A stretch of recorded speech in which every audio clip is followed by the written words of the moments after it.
Hello, ನಮಸ್ಕಾರ. ಎಲ್ಲರೂ ಹೇಗಿದ್ದೀರಾ? Welcome to my another blog. ಇವತ್ತು ನಾನು ನನ್ನ ಮಗನ ನಮ್ಮ ಚಿಲ್ಮೆ ಜಿಂಕೆ ವನಕ್ಕೆ ಕರ್ಕೊಂಡು ಹೋಗ್ತಾ ಇದ್ದೀನಿ. Is so excited. ಎಸ್, ನನ್ನ ಮಗನಿಗೆ ಪ್ರಾಣಿ ಪಕ್ಷಿ ಎಲ್ಲ ತುಂಬ ಇಷ್ಟ.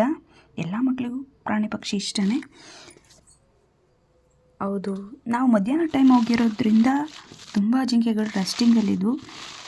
ಯಾವೋ ಕೆಲವು ಮಾತ್ರ ಹತ್ತಿರ ನೋಡೋಕೆ ಸಿಗ್ತಾಯಿದ್ವು ಅಲ್ವಾ.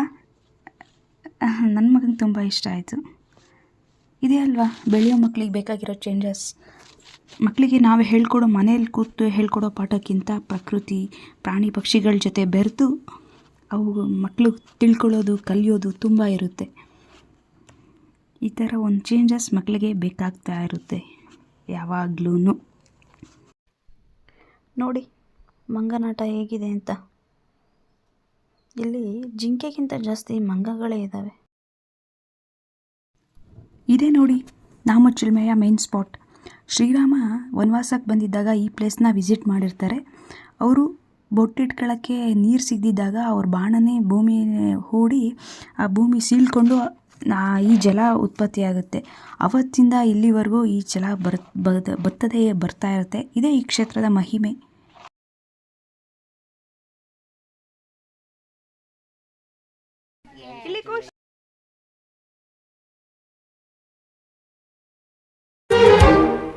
ಅಪ್ಪ ಅಪ್ಪ ನಂಗೆ ನೀನು ಬೇಕಪ್ಪ, ಮಗನೇ ನಂಗೆ ನೀನು ಬೇಕಪ್ಪ.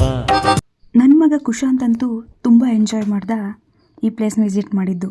ಅವನು ಹಿಡಿಯೋಕ್ಕೆ ಆಗ್ತಿರ್ಲಿಲ್ಲ, ಓಡ್ತಿದ್ದಾನೆ. ಅವನಂತೂ ತುಂಬ ಖುಷಿಯಾದ. ಅವನ ಖುಷಿನೇ ನಮ್ಮ ಖುಷಿ ಅಲ್ವಾ. ನಮಗೂ ಖುಷಿ ಆಯಿತು. ಈ ಚಿಕ್ಕ ಮಕ್ಕಳೇ ಹೀಗೆ. ಒಂದು ಪ್ರಾಪರಾಗಿ ಒಂದು ಫೋಟೋ ತೊಗೋಬೇಕು ಅಂದರೆ ನಾವು 100 ಫೋಟೋಸ್ ಕ್ಲಿಕ್ ಮಾಡಬೇಕು. ಅದರಲ್ಲಿ 1-2 ಚೆನ್ನಾಗಿರುತ್ತೆ ಅಷ್ಟೆ. ನನ್ನ ಮಗನೂ ಹಾಗೆ ಫೋಟೋಸ್ ತೆಗೆಸ್ಕೊಳ್ಳಲ್ಲ. ಆದರೂ ನಾನು ಬಿಡಲ್ಲ, ತೆಗಿತೀನಿ. ಪ್ರಕೃತಿ, ಕಾಡು, ಬೆಟ್ಟ, ಹೂವು, ಬಳ್ಳಿ, ಗಿಡ ಇದೇ ತಾನೇ ಜೀವಂತಿಕೆ ಅಂದರೆ. ಹಸಿರೇ ಉಸಿರು. ದೇವರ ಸೃಷ್ಟಿ ಎಷ್ಟು ಚೆನ್ನಾಗಿದೆ ನೋಡಿ.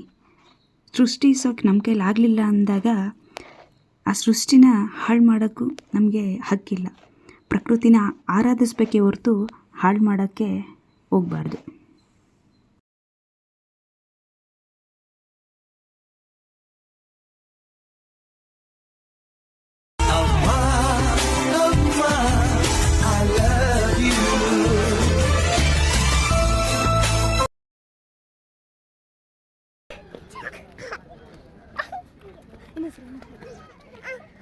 ಅಕ್ಕ ಏನಮ್ಮ ಹಾಯ್ ಮಾಡು. Hi how are you. ಮುಂದೆ ಹೋಗ್ತಾ ನಾನು ನನ್ನ ಪ್ರೀವೆಡ್ ಶೂಟ್ನ ಇದೇ ಪ್ಲೇಸಲ್ಲೇ ಮಾಡಿಸ್ತಿದ್ದೆ. ಅದನ್ನೆಲ್ಲ ನೆನಪಿಸ್ಕೊತ ಈ ರೈಡ್ನ ಮುಗಿಸ್ತಾ ಇದ್ದೀವಿ. ಈ ರೈಡ್ ಮುಗಿಸಿ ಮನೆಗೆ ಹೋಗೋ ಅಷ್ಟೊತ್ತಿಗೆ ನಮ್ಮ ಕುಶಾಂತ್ ತುಂಬ ಸುಸ್ತಾಗಿ ಮನೆಗೆ ಹೋಗಿ ಈ ರೀತಿ ಮಲ್ಕೊಂಡ. Thank you all for watching my video.